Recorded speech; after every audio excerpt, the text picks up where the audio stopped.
It is really interesting to be a woman and to get to 45 and to not be married yet and to not have kids, especially when you have just pushed out your 5th kid on television. You start hearing crazy stuff like, oh, you know what, sweetie, you just haven't found the right guy yet, or what are you gonna do? Or, oh, you poor thing. Why is someone like you still single? Have you ever thought of having kids? Or, you know what, why don't you just have a kid on your own? It's never ending. Okay? And it's not helpful. I grew up planning a wedding. My dress was going to be corseted with multiple Victorian camisoles spilling off my shoulders, and I would change into a white, double-breasted suit with wide-leg trousers and a big cuff for the reception, and then I dreamed about being chosen by a powerful and sexy and kind man who had full lips and gave really good hugs, and having a little baby, yeah, I was specific, and having a little baby boy by the name of Lauren. But I also dreamed of winning an Oscar, being on the cover of magazines, and making a difference in the world, and helping women find our voices. And from that dreaming, you guys, I've built a really incredible life, and I have become a woman that I am very proud to be. And then someone just walks up to you and, they're like, a friend of mine adopted at 52. I mean, it is never too late for your life to have meaning, sweetie.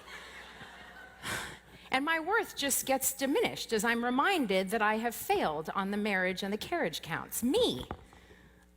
This bold, liberated, independent woman. I mean, guys, I work out. Okay? I eat well, I mostly show up to work on time, I'm a good friend, a solid daughter, a hard worker, my credit's good, I take out the garbage before it gets smelly, I recycle, and I won a Golden Globe. I mean, I'm killing it. So why? Why?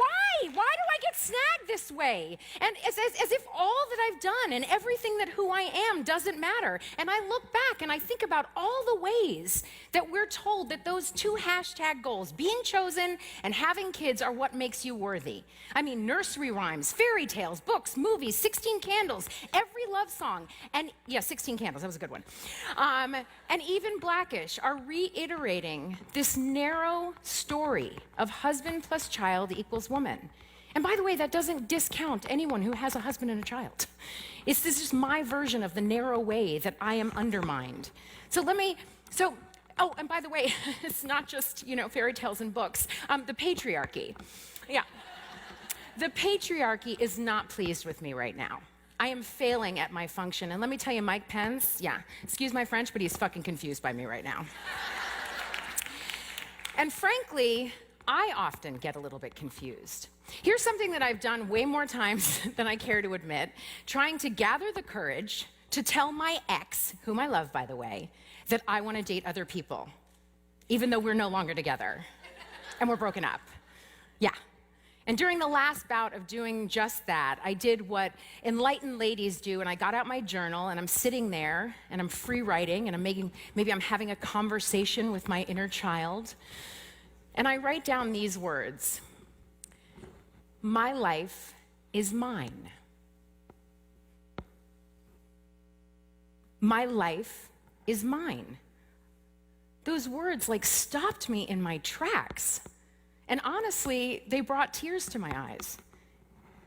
It seems so obvious, but obviously it wasn't, because I have not been living my life as if it was my own. I mean, to a certain extent, yes. Yes, I have. But on a deep level, no.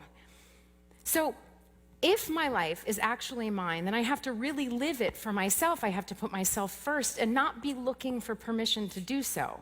But when I put myself first, what comes back at me from very well-meaning people, men sometimes, social media, random ladies at the gym, Mike Pence, whomever, they tell me in all sorts of ways that I am being selfish, pushy, aggressive, controlling, relentless, stubborn, a slut, a nag, oh, and my favorite, a ball breaker.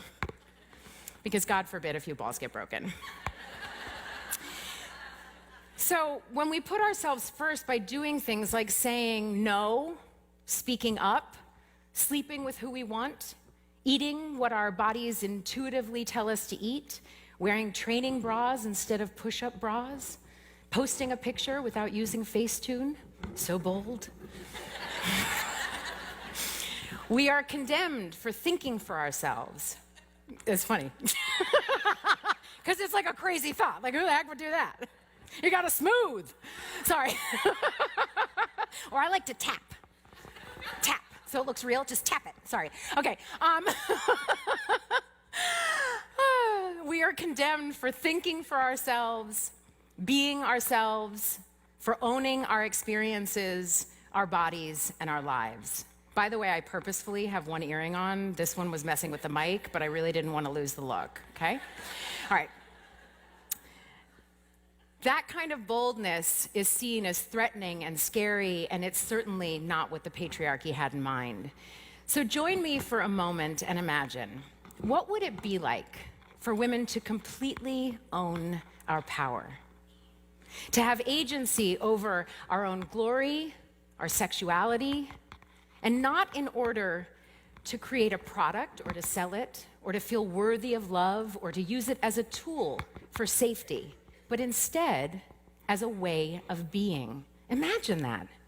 Truly owning our own power, agency, and sexuality. Especially in this moment, in all its volatility, with all that is happening as the pussy grab tree is being shaken and grabbers are dropping like rotten fruit. At the same time as all of that, all the volatility, there's this surge of empowerment happening. Black Lives Matter, Black Girl Magic, the Women's March, Me Too. I mean, me too. You too? I am trying to gather all this energy around me and step into it and match that with the realization that my life is mine.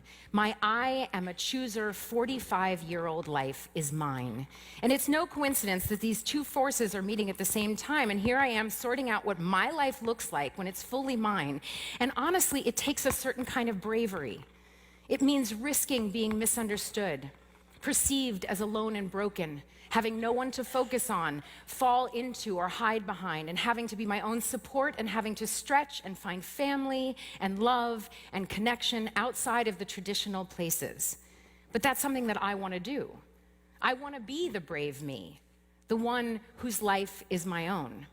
And that also means that I'm going to have to break an agreement that I didn't really officially agree to sign in the first place, a little document that was drawn up by a bunch of old white guys in a back room, the same group of white guys in that back room that passed laws about our reproductive health and choices without us being there. And that agreement says that we are here to be of service to others, that our destiny as women is to live in the shadow of men, that we are simply objects of desire, and that we are willing to have our voices stifled again and again by the misogyny of our culture. Well, listen here, ladies. I'm tearing it up. It's going bye-bye. And I am drawing up a new one. And my terms are this: I am going to own my experiences and my training bras. I'm going to pay attention to the reality of my life and the audacity of my dreams instead of the expectation of what I was raised with. I'm going to make space for the good and the bad of it, even the yucky and scary and fear-inducing parts, and embrace all of the questions. I know that's how I'm going to go from being Tрэйси to being the brave Tрэйси, and here's the good news, is that you too can do that. You can go from being you to just being the brave you, or not just being the brave you. And you should definitely try it, you guys. Like, if you haven't already, because I have a feeling, I see some gorgeous sparkles out there, like I see some amazing faces. I have a feeling you guys have tried this, because brave and brave you is beautiful, and not beautiful like your hair is all did and your brows are clean, because when I think of beautiful, I think of a tree. I think of seeing a bird soar. I think of an embodied woman. I think of my mom standing there in the Diana Ross stance, right? In her glory stance, saying, "This is me," heart open, hair big, sexual, powerful, and full of all of her agency. Beings at the height of their own resonance, their own selfness, fully in bloom. That's what bravery and beauty looks like. But most of all, because the brave me reminds me that I am complete just as I am, not in relation to anything else, just wholly and fully me. The brave you gives you the courage to hold your own agency, your own choice, your own desire, your own longings, your own fear, and your own future. She's just one aspect of your soul that helps you become the fully embodied and completely integrated, real, true self. And I think she's in each of you right now, in your journal, in the back of your mind, somewhere in your heart, in your Netflix queue, waiting for your invitation. So I invite you all, if you haven't already, to let her out, to let her have her glory. This beautiful, powerful part of you is just waiting for the invitation. Thank you.